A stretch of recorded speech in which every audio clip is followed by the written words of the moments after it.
पिछले कुछ वर्षों से जब से हम लोग अपने खेतों में विभिन्न प्रकार के अन्न, फल, सब्जी इत्यादि उगा रहे हैं, इस प्रक्रिया के दौरान एक किसान, उसकी जीवन शैली, गांव की जीवन शैली, इन सब को नज़दीकी से देखने का अवसर प्राप्त हुआ।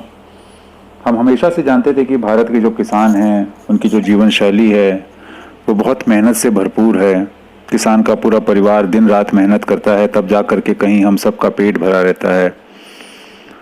अरहर की जो दाल होती है जिसे हम सब रोज़ाना खाते हैं, उसके पीछे की जो कहानी है, कैसे वो दाल उगती है, कितनी मेहनत होती है उसे उगाने में। जब दालों की खेती हम लोगों ने की तो उस चीज़ का एहसास हुआ।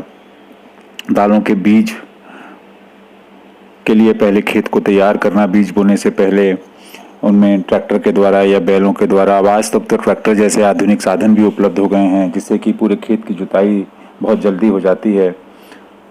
सोचता हूँ कि वो ज़माना जब बैलों के द्वारा खेत की जुताई होती थी तो किसान कितने कर्मठ और मेहनती रहे होंगे, रात दिन बैलों से पूरा खेत जोतते रहे होंगे। चाहे धूप हो, चाहे गर्मी हो, बारिश हो, सर्दी हो, पर किसान का काम कभी ख़त्म नहीं होता। यहाँ पे जब जो अरहर के बीज हैं उनको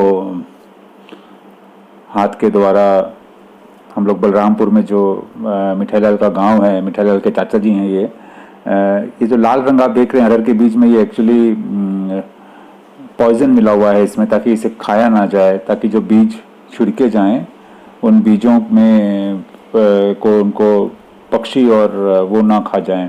इसके लिए इन बीजों में थोड़ा सा रसायन मिलाया जाता है।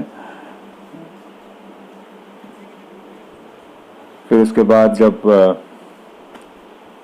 ट्रैक्टर से जोतने के बाद में बीजों का छिड़काव करना। अरहर की दाल हम सब लोग सामान्यतः रोज खाते हैं। मुझे भी आज तक नहीं पता था कि कैसे उगती होगी ये दाल, कितनी मेहनत लगती होगी, कितने महीने लगते होंगे। 8-9 महीने की ये प्रक्रिया है दाल को बोने से लेकर के दाल पाने तक। और इस पूरी प्रक्रिया के दौरान इतने सारे स्टेप्स हैं, इतनी सारी चीज़ें हैं। मैं उसका ना तो जानकार हूँ ना विशेषज्ञ हूँ, पर इतना ज़रूर समझ गया कि 1 किलो दाल जो हम लोगों को मिलती है, जिसकी कीमत कुछ 150 रुपया किलो के करीब है, उसके पीछे की जो मेहनत है वो अथाह है। वो शायद एक शहरी आदमी यदि इतनी मेहनत करके कोई चीज़ उगाए तो वो 1000-2000 रुपया किलो से कम में कभी भी ना बेचे।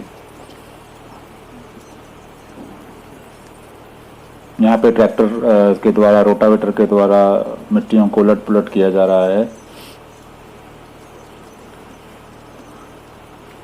हमेशा से ये सोचता हूँ कि क्या किसान को जो वो मेहनत करता है, क्या उसका पैसा मिलता है? हमारे देश में लोग किसानी क्यों छोड़ रहे हैं? कोई भी किसान का बच्चा आज खेती नहीं करना चाहता है।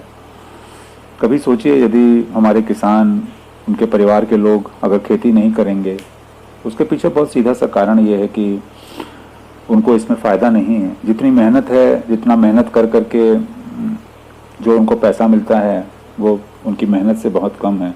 इसीलिए आज लोग खेती से धीमे धीमे बहुत तेज़ी से दूर हटते जा रहे हैं। खेत भी छोटे होते जा रहे हैं बढ़ते परिवार के साथ। हर किसान की जो ज़मीन है वो छोटी पे छोटी होती जा रही है। उसकी वजह से भी उतना फ़ायदा और उतनी आमदनी नहीं मिल पाती है उन लोगों को। और वजह ही जो भी हो, किसान और किसानी में रुचि रखने वाले लोगों की संख्या बहुत तेज़ी से घट रही है।